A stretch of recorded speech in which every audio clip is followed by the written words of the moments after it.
Indian രാഷ്ട്രീയം ഉറ്റുനോക്കുന്ന പ്രധാനപ്പെട്ട ഇലക്ഷനാണ് ബീഹാർ തെരഞ്ഞെടുപ്പ്. ബീഹാർ തെരഞ്ഞെടുപ്പിൽ മോദി ഓപ്പറേഷൻ സിന്ദൂറിന് പിന്നാലെ അവിടെ എത്തി നിരന്തരം പ്രചരണങ്ങൾ നടത്തുകയാണ്. പക്ഷേ മറുപക്ഷത്ത് നോക്കുകയാണെങ്കിൽ, ഇന്ത്യ സഖ്യത്തിൽ നോക്കുകയാണെങ്കിൽ ഈ ലാലു പ്രസാദ് യാദവ് തന്നെ ജയിലിലേക്കുള്ള വഴിയിലാണ്. അദ്ദേഹം ഈ ഹൈക്കോടതിയിൽ അഴിമതിയുമായി ബന്ധപ്പെട്ട് നൽകിയ ഹർജിയെല്ലാം ഹൈക്കോടതി തള്ളുന്നു. അങ്ങനെ ഒരു അഴിമതി പാർട്ടിയായി ഇന്ത്യ സഖ്യം മാറുകയല്ലേ? അതെ, ഈ ബീഹാറിൽ ഇപ്പോൾ ഇലക്ഷൻ അടുത്തിരിക്കുകയാണ്. ഒരു അഴിമതി കേസിൽ അവന്യൂ കോടതിയിൽ നടക്കുന്ന വിചാരണ, ഒരു അഴിമതി കേസിൽ ലാലു പ്രസാദ് യാദവ് പ്രതിയായ RJDയുടെ നേതാവ് ലാലു പ്രസാദ് യാദവ് പ്രതിയായ ഒരു അഴിമതി കേസിൻ്റെ വിചാരണ ഉടൻ തന്നെ ആരംഭിക്കാനിരിക്കുകയാണ്. എനിക്ക് തോന്നുന്നു നാളെയോ മറ്റന്നാളോ ഒക്കെ ആയിട്ട് അത് ആരംഭിക്കും എന്നാണ് തോന്നുന്നത്. അവന്യൂ കോടതിയിലാണ് പാറ്റ്നയിൽ. ആ അവന്യൂ കോടതിയിലെ വിചാരണ സ്റ്റേ ചെയ്യണമെന്നും അത് റദ്ദാക്കണമെന്നും ആവശ്യപ്പെട്ട് ലാലു പ്രസാദ് യാദവ് ഹൈക്കോടതിയെ സമീപിച്ചിരുന്നു. ആ ഹർജിയാണ് ഇപ്പോൾ ഹൈക്കോടതി കഴിഞ്ഞ ദിവസം തള്ളിയത്. ഇത് സ്റ്റേ ചെയ്യാനോ ഈ വിചാരണ നിർത്തിവെപ്പിക്കാനോ ഉള്ള യാതൊരു യുക്തിസഹമായ കാരണങ്ങളും ഇതിനകത്തില്ല എന്ന് പറഞ്ഞാണ് ഹർജി തള്ളിയത് കോടതി. ശരിക്കും ലാലുവിൻ്റെ മുഖമടച്ച് കിട്ടിയ ഒരു അടിയാണ്. നമുക്കറിയാം, ഈ RJD ബീഹാറിൽ ഒരു പ്രധാന, ഇന്നിപ്പോൾ പ്രതിപക്ഷത്താണ് അവർ. ഇടക്കാലത്ത് അവർ നിതീഷുമായിട്ട് കൂട്ടുചേർന്ന് ഭരണത്തിലെത്തിയെങ്കിലും നിതീഷ് ഇവരുടെ കൂട്ടുകെട്ടിൻ്റെ അപകടം മനസ്സിലാക്കി ഇവരെ വിട്ട് BJPയുമായിട്ട് NDA സഖ്യത്തിലേക്ക് പോവുകയായിരുന്നു. അപ്പോൾ RJD ഭരണത്തിലിരുന്ന കാലത്ത് അതിനു മുമ്പ് ലാലു പ്രസാദ് യാദവ് തുടർച്ചയായിട്ട്, അതായത് ജയപ്രകാശ് നാരായണൻ്റെ ശിഷ്യനാണ് ലാലു പ്രസാദ് യാദവ്, അങ്ങനെ ഒരു വലിയ സോഷ്യലിസ്റ്റ് ആയിട്ട് കടന്നു വന്ന് ജനതാ പാർട്ടികളിലൂടെ ഈ ഉത്തർപ്രദേശ്, ബീഹാർ തുടങ്ങിയ സംസ്ഥാനങ്ങളിൽ വലിയ വേരോട്ടമുണ്ടാക്കി. ഈ ജയപ്രകാശ് നാരായണൻ്റെ JP മൂവ്മെൻറ്റ്, അത് അടിയന്തരാവസ്ഥ കാലത്താണ് അത് ആരംഭിക്കുന്നത്. ജയപ്രകാശ് നാരായണനാണ് ഇന്ദിരാഗാന്ധിക്കെതിരെ അതിശക്തമായ ഒരു പ്രതിരോധവും തീർത്തുകൊണ്ട് രംഗത്ത് വന്നത്. അതിൻ്റെ കൂടെ അന്ന് RSS പോലെയുള്ള സംഘടനകളൊക്കെ ചേരുകയും ജനസംഘം അതിൻ്റെ ഭാഗമാവുകയും ഒക്കെ ചെയ്തു. അങ്ങനെയാണ് 77 ശേഷം നടന്ന തെരഞ്ഞെടുപ്പിൽ ജനതാ പാർട്ടിയുടെ നേതൃത്വത്തിൽ അധികാരം വന്നത്. അന്ന് മൊറാർജി ദേശായി പ്രധാനമന്ത്രിയാവുകയും അടൽ ബിഹാരി വാജ്പേയിയെ പോലെയുള്ള ജനസംഘം നേതാക്കൾ മന്ത്രിമാരാവുകയും ഒക്കെ ചെയ്തു. എന്തായാലും ഈ അങ്ങനെ വളർന്നു വന്ന ലാലു പ്രസാദ് യാദവ് പിന്നീട് അങ്ങോട്ട് നിരന്തരം വലിയ കുംഭകോണങ്ങളിൽ പെടുന്ന കാഴ്ചയാണ് ഇന്ത്യ കണ്ടത്. കാലിത്തീറ്റ കുംഭകോണം ഒരു വലിയ, അക്കാലത്ത് നടന്ന ഏറ്റവും വലിയ അഴിമതികളിൽ ഒന്നാണ് ഈ കാലിത്തീറ്റ കുംഭകോണം. ഏതാണ്ട് 1000 കോടി രൂപയുടെ അഴിമതിയാണ്. 1000 കോടിക്കടുത്ത് 900 സംതിങ് കോടിയാണ് വരുന്നത്. 1000 കോടി രൂപയുടെ അടുത്ത് അഴിമതി നടത്തി. ആ കേസ് നീണ്ട കാലം, അത് വലിയ അന്വേഷണങ്ങളൊക്കെ നടന്നു, CBI അന്വേഷണമൊക്കെ നടന്നതാണ്. എന്നിട്ട് തന്നെ അതിൽ തൻ്റെ പങ്ക് തെളിയിക്കാതിരിക്കാൻ എല്ലാ അടവും പയറ്റിയ, അതിൽ നിന്ന് തലയൂരാൻ എല്ലാ കുൽസിത മാർഗങ്ങളും നോക്കിയ ഒരു നേതാവാണ് ലാലു പ്രസാദ് യാദവ്. അവസാനം അത് കോടതിയിൽ ശിക്ഷിക്കപ്പെട്ടു. അദ്ദേഹം ജയിലിലായി. പിന്നീട് ജയിലിൽ നിന്ന് ജാമ്യത്തിൽ പുറത്തിറങ്ങി. അതിൻ്റെ പിന്നാലെ നിരവധി അഴിമതി കേസുകൾ അദ്ദേഹത്തിന് നേരെ വന്നു. ആ അഴിമതി കേസുകളിലെല്ലാം ലാലു വലിയ തോതിൽ പ്രതിരോധത്തിലായി. ഇപ്പോഴിതാ മറ്റൊരു അഴിമതി കേസ്, അതിൻ്റെ വിചാരണ തടയണമെന്നാവശ്യപ്പെട്ടാണ് കോടതിയെ സമീപിച്ചത്. അല്ല, ഇത്തരം അഴിമതി കേസുകൾ എന്തായാലും ആ ഒരു തെരഞ്ഞെടുപ്പ് കാലത്ത് വലിയ രീതിയിൽ തന്നെ ഇന്ത്യ സഖ്യത്തിനെ വലിയ രീതിയിൽ പ്രതിസന്ധിയിലാക്കുമല്ലോ. ഈ രാഹുൽ ഗാന്ധി ഇടക്കാലത്താണ് അവിടെ പോയി ജാതിയെക്കുറിച്ച് സംസാരിക്കുകയും ദളിതിനെ കുറിച്ച് സംസാരിക്കുകയും ചെയ്തിട്ടുണ്ട്. അതൊരു കുത്തിത്തിരിപ്പ് രീതിയിലാണ്. എങ്ങനെയെങ്കിലും ഒരിടത്ത് സമാധാനമായി പോകുന്ന സ്ഥലത്തെത്തി വീണ്ടും പ്രശ്നങ്ങൾ ഉണ്ടാക്കുക എന്നതാണ് രാഹുലിൻ്റെ ലക്ഷ്യം. അങ്ങനെ ലക്ഷ്യങ്ങൾ നടക്കുമ്പോൾ ഇത്തരം അഴിമതി കഥകൾ പുറത്തു വരികയും ഇത്തരം അഴിമതി കഥകളിൽ കോടതി ഈ ലാലു പ്രസാദ് യാദവിനെ തന്നെ തൂക്കുകയും ചെയ്യുമ്പോൾ അദ്ദേഹത്തിനെതിരെ ജാമ്യം നൽകുന്നില്ല. അത്തരം നടപടികളിലേക്ക് പോകുമ്പോൾ അത് രാഹുലിനും വലിയ തിരിച്ചടിയല്ലേ? രാഹുലിനും തിരിച്ചടിയാണ്. പക്ഷേ പെട്ടെന്ന് എനിക്ക് ഓർമ്മ വന്നത് പഴയൊരു സംഭവമാണ്. 2013 ഈ ലാലുവിനെ ഒരു കേസിൽ ശിക്ഷിച്ചു. അപ്പോൾ നമ്മുടെ ഈ അഴിമതി നിരോധന നിയമപ്രകാരം ശിക്ഷ 2 വർഷമോ അതിൽ കൂടുതലോ ഉണ്ടെങ്കിൽ ആ ആളിന് അടുത്ത തെരഞ്ഞെടുപ്പിൽ മത്സരിക്കാൻ സാധിക്കില്ല.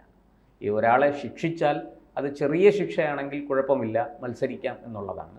നമ്മുടെ ഈ നിയമസഭയിലേക്കും ലോക്സഭയിലേക്കും തദ്ദേശ സ്ഥാപനങ്ങളിലേക്ക് നിയമം മറ്റൊന്നാണ്. അവിടെ പ്രതി ചേർക്കപ്പെട്ടാൽ പോലും ചിലപ്പോൾ മത്സരിക്കാൻ സാധിക്കില്ല. FIRൽ പേര് വന്നാൽ മത്സരിക്കാൻ സാധിക്കില്ല. എന്തായാലും ഇവിടെ ലാലു പ്രസാദ് യാദവിന് ഒരു കേസിൽ 2 വർഷത്തിലധികം ശിക്ഷ കിട്ടി. അപ്പോൾ അന്ന് ഈ ലാലു ഇന്ത്യ മുന്നണി, അന്ന് UPA സർക്കാരാണ്, UPA സർക്കാരിൻ്റെ ഭാഗമാണ്. ആ സമയത്ത് മൻമോഹൻ സിംഗ് ഒരു ഓർഡിനൻസ് കൊണ്ടുവന്നു. ഈ 2 വർഷം എന്ന് പറയുന്ന ആ നിയമമുണ്ടല്ലോ, 2 വർഷമോ അതിലധികമോ ശിക്ഷ കിട്ടുന്നവരെ മത്സരത്തിൽ നിന്ന് വിലക്കുന്നതിനെ തടഞ്ഞുകൊണ്ടുള്ള ഒരു ഓർഡിനൻസാണ് കൊണ്ടുവന്നത്. ആ ഓർഡിനൻസ് പാർലമെൻറ്റിൽ പാസ്സാക്കി, ക്യാബിനറ്റ് പാസ്സാക്കി. പാർലമെൻറ്റിലല്ല, ക്യാബിനറ്റ് ആ ഓർഡിനൻസിന് അംഗീകാരം കൊടുത്തു. ആ ഓർഡിനൻസിനെ തൊട്ടടുത്ത ദിവസം ഡൽഹിയിൽ അജയ് മാക്കൻ ഒരു പത്രസമ്മേളനം നടത്തുകയായിരുന്നു. അന്ന് അദ്ദേഹം ഡൽഹി PCC പ്രസിഡൻറ്റോ മറ്റോ ആണെന്നാണ് എൻ്റെ ഓർമ്മ. 2013 അജയ് മാക്കൻ പത്രസമ്മേളനം നടത്തുന്ന ആ പത്രസമ്മേളന വേദിയിലേക്ക് അവിചാരിതമായി, അപ്രതീക്ഷിതമായിട്ട് രാഹുൽ കടന്നു വരികയും അവിടെ വെച്ച് പരസ്യമായിട്ട് ആ ഓർഡിനൻസ് വലിച്ചു കീറി. പത്രക്കാർ ഈ ഓർഡിനൻസിനെ കുറിച്ച് ചോദിച്ച ഉടൻ തന്നെ അവിടെ ഉണ്ടായിരുന്ന ഓർഡിനൻസിൻ്റെ ഒരു കോപ്പി എടുത്ത് കീറി എറിയുകയും ഈ ലാലുവിനെതിരെ വലിയ ആവേശത്തിൽ സംസാരിക്കുകയും ഒക്കെ ചെയ്തു രാഹുൽ. ആ രാഹുലാണെന്ന് അത് ചെയ്തത് തന്നെ ഏറ്റവും വലിയ തെറ്റും ഒരു വലിയ എന്താ പറയണ്ടേ, സത്യം പറഞ്ഞാൽ ഇന്ത്യൻ പാർലമെന്റ് അന്ന് ചർച്ച ചെയ്ത് ഇന്ത്യയുടെ പ്രധാനമന്ത്രിയായ മൻമോഹൻ സിംഗിനെ അല്ലെ ഒരു പപ്പു വന്ന് അപമാനിച്ചു എന്ന രീതിയിലേക്ക് മനഃപൂർവ്വം അപമാനിക്കുകയായിരുന്നു. കാരണം ഇന്ത്യൻ ക്യാബിനറ്റ് പാസ്സാക്കിയ അംഗീകരിച്ച ഒരു ഓർഡിനൻസിനെയാണ് കീറിക്കളഞ്ഞത്. ആ ഓർഡിനൻസ് ഇനി അതിനെ പിന്നീട് മൻമോഹൻ സിംഗ് ആ ഓർഡിനൻസ് തിരിച്ചു വിളിച്ച് ക്യാബിനറ്റ് കൂടി ആ ഓർഡിനൻസ് വേണ്ടെന്ന് വയ്ക്കുകയായിരുന്നു. അതാണ് അതിൻ്റെ നടപടിക്രമം.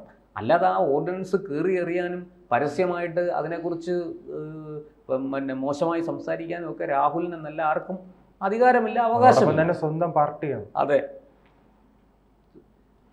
സ്വന്തം പാർട്ടിയുടെ സ്വന്തം പ്രധാനമന്ത്രിയെ ഈ വളരെ നീചമായ രീതിയിൽ അവഹേളിക്കുന്ന ഒരു കാഴ്ചയാണ് അന്ന് ഇന്ത്യ മുഴുവനും കണ്ടത്. രാഹുൽ എന്തോ വലിയ ഹീറോ ആകാൻ ഉള്ള ശ്രമമായിരുന്നു. പക്ഷേ രാജ്യത്തെ ജനങ്ങളാരും അത് വകവെച്ചില്ല എന്നുള്ളതാണ് സത്യം. എന്തായാലും അതേ രാഹുലാണ് ഇന്ന് ഈ ഇന്ത്യ മുന്നണിയിൽ, ഇന്നും UPA മാറി ഇന്ത്യ മുന്നണി വന്നു. ആ ഇന്ത്യ മുന്നണിയിൽ ഇന്നും ഈ ലാലു പ്രസാദ് യാദവിന് ഒരു ഇടം കൊടുത്ത് ഈ സമ്പൂർണമായ അഴിമതി നടത്തിയ നേതാവിനെ സംരക്ഷിച്ചു കൊണ്ടിരിക്കുന്നത്. പക്ഷേ നമ്മൾ മനസ്സിലാക്കേണ്ട ഒരു സത്യം, ബീഹാറിലെ ജനത പഴയതുപോലെ വെറും വോട്ടുകുത്തികളല്ല. ഇന്ന് അവിടെ സാക്ഷരതയുണ്ട്, ജനങ്ങൾക്ക് അറിവുണ്ട്, വലിയ മാറ്റങ്ങൾ ബീഹാറിൽ വന്നിട്ടുണ്ട്. തുടർച്ചയായിട്ട് നിതീഷ് കുമാർ അവിടെ മുഖ്യമന്ത്രിയായിരിക്കുന്നു. അദ്ദേഹത്തിൻ്റെ പ്രവർത്തന ഫലമായിട്ട് ബീഹാറിൽ വലിയ വലിയ മാറ്റങ്ങൾ വന്നു.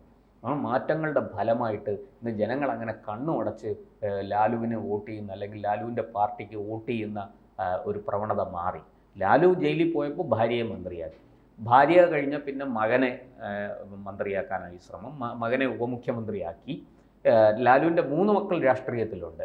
തേജസ്വി യാദവ്, തേജ് പ്രതാപ് യാദവ്, അതുപോലെ തന്നെ മകൾ മിസ, പിന്നെ 3ാമത്തെ മകനും ഉണ്ട് തേജസ്വി യാദവ്. ഈ 3 പേരും രാഷ്ട്രീയത്തിലുണ്ട്. അതിൽ തേജസ്വി യാദവാണ് ഉപമുഖ്യമന്ത്രി ആയിരുന്നത്.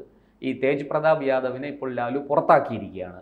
കുടുംബത്തിന് മാനക്കേടുണ്ടാക്കി എന്നൊക്കെ പറഞ്ഞ് അദ്ദേഹത്തെ പുറത്താക്കിയിരിക്കുകയാണ് ലാലു പ്രസാദ്. കുടുംബത്തിൽ നിന്നും പാർട്ടിയിൽ നിന്നും പുറത്താക്കിയിരിക്കുകയാണ്. ഈ മക്കൾ തമ്മിലുള്ള അധികാര വടംവലിയാണ് ഇതിനൊക്കെ കാരണം. അതവിടെ നിൽക്കട്ടെ. പക്ഷേ ഈ പറഞ്ഞതുപോലെ ഒരു സമ്പൂർണമായ അഴിമതിയിൽ കുളിച്ച ഒരു നേതാവിനെ, ഒരു വ്യക്തിയെ, ഒരു പാർട്ടിയെ കൊണ്ടു നടക്കാൻ, ഈ കോൺഗ്രസ് നേതൃത്വത്തിലുള്ള ഇന്ത്യ മുന്നണിയിൽ കൊണ്ടു നടക്കാൻ കോൺഗ്രസിനോ അതിൻ്റെ നേതാവ് രാഹുൽ ഗാന്ധിക്കോ യാതൊരു ഉളുപ്പുമില്ല എന്നാണ് ഈ സംഭവങ്ങൾ തെളിയിക്കുന്നത്. എന്തായാലും ബീഹാറിലെ തെരഞ്ഞെടുപ്പ് ഫലം മറ്റൊന്നാകില്ല. അവിടെ ഈ അഴിമതിയും കാര്യങ്ങളും എല്ലാം കൊണ്ട് തന്നെ നിതീഷിനെതിരെ ഒരു ഭരണവിരുദ്ധ വികാരം അവിടെ ഇല്ല. മാത്രമല്ല നരേന്ദ്രമോദിയുടെ വ്യക്തിപ്രഭാവം ബീഹാറിൽ വളരെ കൂടുതലാണ് താൻ. അതുപോലെ ഇപ്പോഴത്തെ ഈ ഓപ്പറേഷൻ സിന്ദൂറിൻ്റെ ഒക്കെ പശ്ചാത്തലത്തിൽ ഒരു BJP അനുകൂല തരംഗം രാജ്യത്തുണ്ട് എന്നുള്ളത് സത്യമാണ്. അതുകൊണ്ട് തന്നെ ബീഹാറിലും തെരഞ്ഞെടുപ്പ് ഫലം മറ്റൊന്നാകാൻ ഇടയില്ല എന്നാണ് പൊതുവേ ഉള്ള വിലയിരുത്തൽ. കൂടുതൽ വാർത്തകളും വിശേഷങ്ങളും നിങ്ങളിലേക്ക് എത്താൻ ABC മലയാളം സബ്സ്ക്രൈബ് ചെയ്യുക, ബെൽ ബട്ടണും അമർത്തുക.